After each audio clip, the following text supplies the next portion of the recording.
Today we're at Tyrone Sunken Garden. This place is creepy and beautiful at the same time. When we started doing research, we found a lot of fascinating things, so let's go take a look.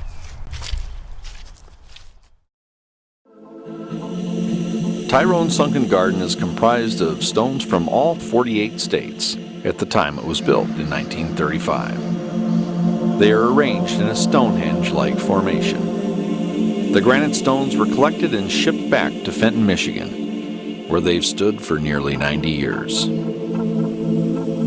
2 stone archways with inscriptions welcome visitors and give the area a mystical feel. The stones create a circle-like formation around a small white obelisk, with spaced-out pathways leading into the middle.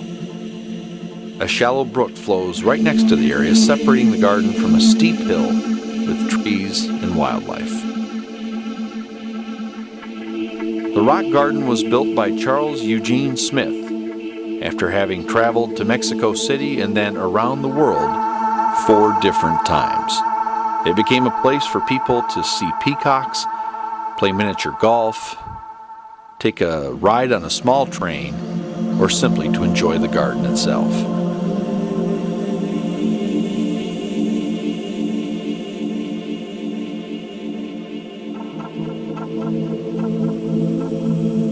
It is believed that Mr. Smith wanted to inspire other explorers and wayward travelers, so many of the rocks have uplifting proverbs and sayings, some invented by Mr. Smith himself.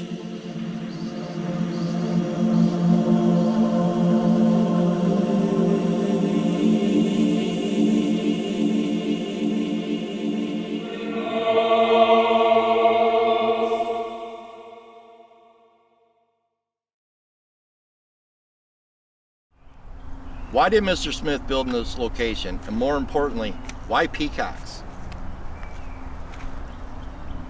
Now this place looks like a circle, but in actuality, if you go above, it looks like an oval. Maybe an eye. The Eye of Providence? Maybe?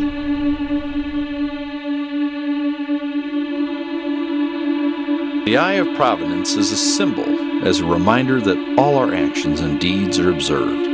The Eye of Providence, also called the All-Seeing Eye or the Eye of Horus, is a symbol that goes back to the ancient Egyptians. In the Egyptian culture, the eye was a symbol of royal power, of protection and good health. It is also referred to as the Eye of Ra, another Egyptian god.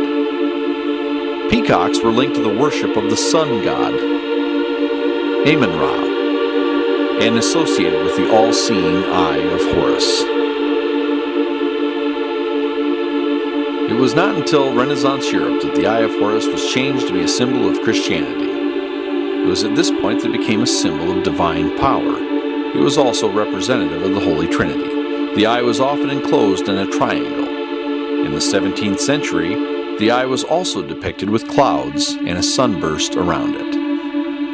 The all-seeing eye, also known as the Masonic Eye, or Eye of Providence, is up there as one of the most recognized symbols. It is representative of the Eye of God and serves as a reminder that God is always watching, seeing all of our actions and thoughts. This is especially so considering it features on none other than the American dollar bill. From above, it does resemble an eye. But if you look closely, there are 8 sections partitioned off. And a lot of people don't know 8 is a strong number in the occult and religious communities. In Egypt, Thoth, the Egyptian god of writing, magic, wisdom, and the moon, had 8 disciples, which was the number of the balance and of cosmic order. The Wheel of the Year is a symbol of the 8 religious festivals of neo-paganism and the Wicca movement that includes 4 solar festivals and 4 seasonal festivals. contemporary pagan festivals that rely on the wheel are based on varying degrees of folk tradition, regardless of actual historical pagan practices. In Christianity, 8 represents resurrection and rebirth because Christ rose from the grave 8 days after his entry into Jerusalem. In the Bible, the book of Revelations referred to the Antichrist as the 8th king.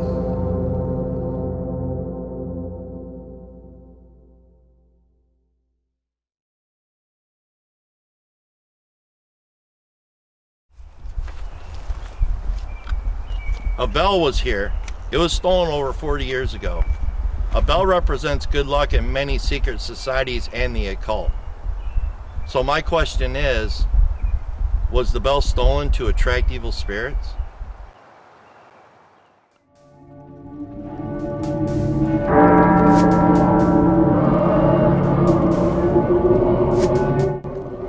The bell was located at the western gate. In some beliefs in witchcraft, bells are repellers of black witches and evil spirits. Bells are also associated with the divine. Their sound is symbolic of creative power. It isn't certain that the bell at the gardens was used in rituals, but a bell is used in a ceremony from other secret societies.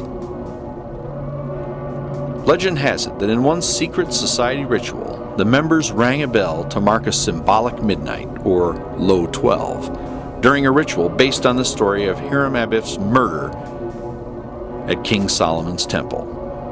In one description of the ceremony, the master approaches the candidate who lies on the floor, playing the part of the murdered Hiram, and, quote, strikes the hour of low 12 on a triangle or bell near the candidate's head.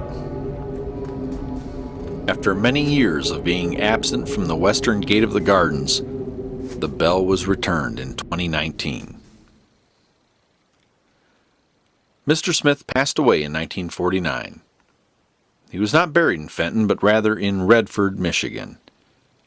His headstone is not what you would expect from what could have been a simple middle-class farmer.